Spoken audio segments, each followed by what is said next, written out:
Man, Nintendo. It's quite a difficult system, I think, but is it the controls, or was it just because I was a little kid at the time? The only way for me to really find out is if I review one of them. So let's start with a game that I thought was really hard. Skate or Die. The first thing you look at when you get a new game is the title screen, and that's kind of giving you a first impression. And this game does a really great job of that. You look at it, you hear the music, you're ready to skate. So let's see what's next.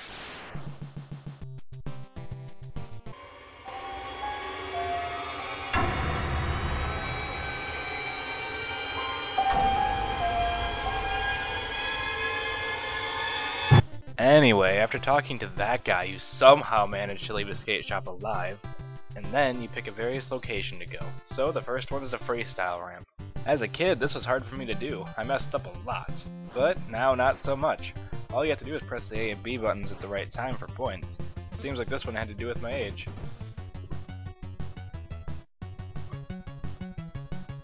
So after your character goes back to the skate shop, God knows why you'd want to go back there, you get to pick another location. So this time it's the high jump. Now, this is the one that was really tricky for me as a kid. This is the one I was never able to do. Out of all the time I spent in this game, I had never figured this one out.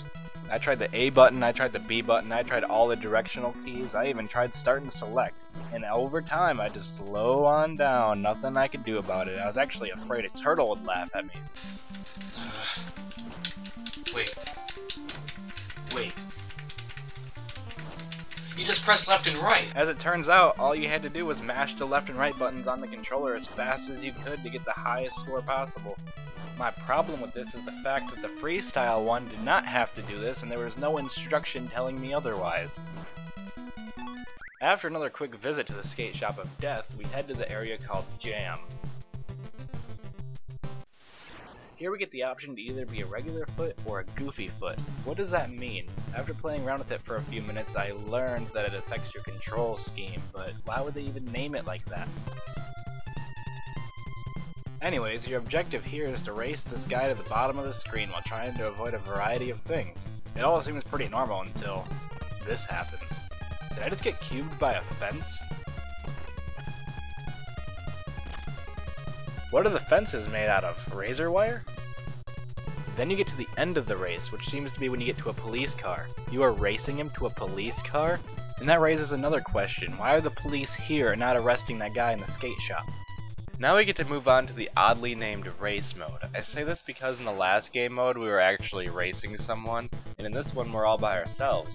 So this is more of a time trial. Unfortunately, the controls here are terrible.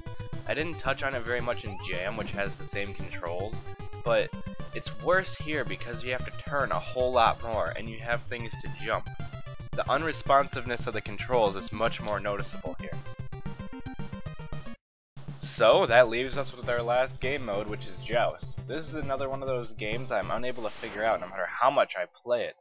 What you have to do in this game mode is you have to try to knock the other person off of their skateboard. I'm not sure what causes who to win, but I'm definitely not doing it right.